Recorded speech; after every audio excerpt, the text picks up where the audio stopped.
Hey everyone, Nazar Akil from Maxpro Fitness with you again.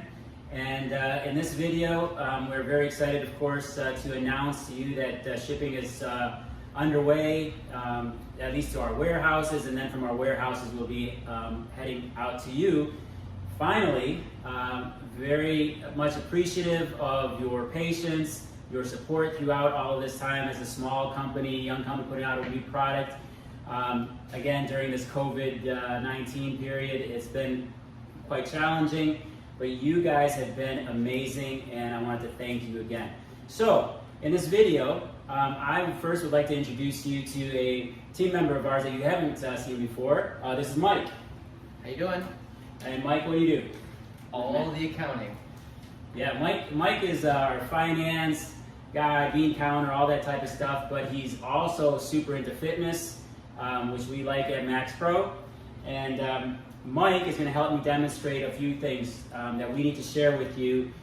Once you receive your Maxpro, there's some important things that you need to know about using it. So you have an instruction manual that comes in the welcome packet that we saw in a previous video. Inside of it is this yellow piece of paper that basically guides you into a few points. So there's actually 4 points on here, but there's another one that we want to talk about. So today's video, we just want to talk to you about some of the unique attributes of working out and using your Maxpro. So first of all, it's a very important point, is that we'd like to share with you that this system, as we have it, we have our power clutch, and I'm going to bring it up kind of close here. So we have our power clutch system that obviously changes resistance, and there's the indicator, and you turn it here. In our power clutch, we have a multi-plate system that actually has friction pads that are basically, the resistance is from these friction pads. Now this is automotive grade materials that we use for these friction pads, very similar to automotive transmission in a sense, but they're miniaturized for the Maxpro. And because of the nature of these pads, they have a break-in period or a wear-in period. So that wear-in period is extremely important for you to know. It's kind of like buying new leather shoes and putting them on. They're kind of a little bit hard, but then they're going to start loosening up, and that's the case with this. So right now, if you would take this straight out of the box and start using it, actually at the low and mid-range resistance, you don't feel any, you feel the smoothness actually, you feel just fine. You start getting higher in the resistance levels, and you start, maybe Mike can demonstrate a little bit. Mike is using it here, and just going to do, maybe, what are you at? I'm at 17. 17 is over, it's about 60 pounds per side actually. So you can notice, because this is a brand new one that's just out of the box, that as he's going up, there's a little bit of imbalance sometimes when he's coming up from this motion, but that, I don't want you to be alarmed, that actually smoothens out over time. And so, yeah, you were asking how long it takes roughly, or what we should share. So if you work out for 2 to 3 days a week, it would probably take about a month for it to smoothen out. So I just wanted to make that clear early on. The second item that we have on this sheet is basically the resistance dial itself. So the resistance here is all preset in terms of resistance for the left and right side. However, if you notice any difference in resistance, so if I'm at a level 10 here, for example, and you notice that the other side is slightly heavier or slightly lighter, you would just feel out on the other side or this side, kind of where you think it's about the same. And all it is just this little screw right here that unscrews, and this cap just pops off. You would just adjust it to the same resistance level as the other side, and then screw that back in, and then it balances all out.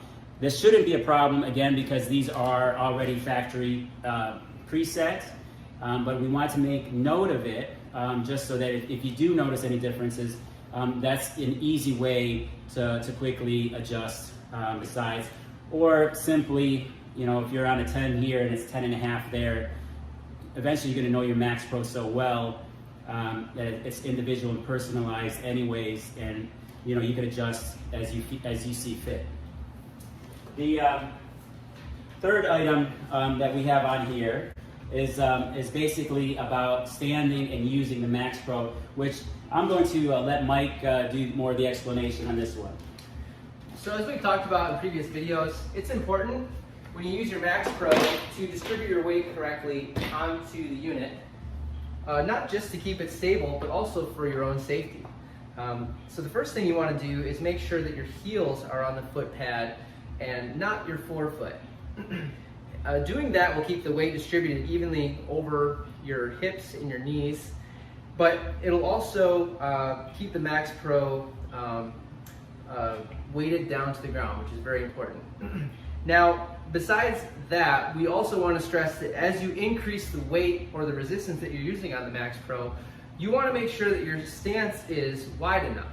So if, for instance, I narrow my stance and I'm trying to do a good deal of weight, let's dial it into about 15 on either side, which is about 50 pounds on either side, and I start pulling up, you'll notice that the sides start pulling up as well. To fix that, again, if we move our feet out and we have them securely fastened to either side, that changes the feel, and it also keeps the unit down on the ground, which makes it stable and safe for us. So the next thing we want to talk about is basically many of you or some of you are used to using traditional weights, heavy weights and so on. And obviously with the Maxpro we have concentric bias resistance, so it's resistance, heavy resistance, or whatever resistance on the weight, contraction, the concentric motion, but not so on the eccentric or the negatives or the return motion. So I want to allow Mike here to explain to you basically the nuances of lifting with Maxpro and how to maximize your muscle and strength gains while using Maxpro. Thank you. So if our goal is to put on muscle size, otherwise known as hypertrophy, we need to accomplish two things. We need to have a high degree of intensity and effort, and we also need to be going slow enough, but not intentionally. So if you can imagine yourself doing bicep curls, right? And getting to those last few reps where you're struggling, that's where you're creating a lot of mechanical tension. And that mechanical tension sends a signal that you want to grow more muscle. That's a very oversimplification, but translating that onto the Maxpro is very important. So again, if we're going to do bicep curls, what I want to point out is that there's no eccentric part of this movement on the Maxpro. So you're going up and you're coming down with zero resistance. But the principle of mechanical tension is still the same, where when you get to those last few reps and you're really giving everything you got and the weight's slowly coming, that is when you're sending a signal to grow your muscles. And that can be done anywhere between 5 and 30 repetitions, so long as your effort is very high. So I want to thank Mike. It's great to have someone else in front of the camera to kind of demonstrate some. Again, this video, we just summarized a few things that are on what you need to know before using your Maxpro. Once you get your Maxpro, we talked a bit about the clutch pads and the wear-in period, the break-in period, if you will. We talked a bit about if there's any variation, although the factory levels have preset resistance on both sides, if there's any variation, it's a slight adjustment from your side.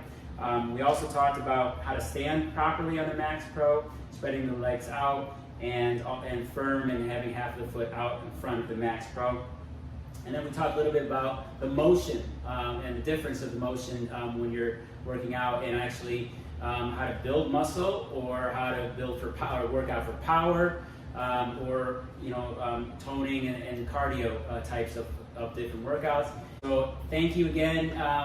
Hopefully this was helpful for you. And Mike, thank you. No problem. And you'll see more of Mike obviously going forward. And very soon here you'll be getting your Maxpro, and we are just as excited for you. And we can't wait to get your feedback when you start using Maxpro and posting your reviews and videos. We're really looking forward to it, good or bad. I'm sure we can always learn, and get better. So thank you again.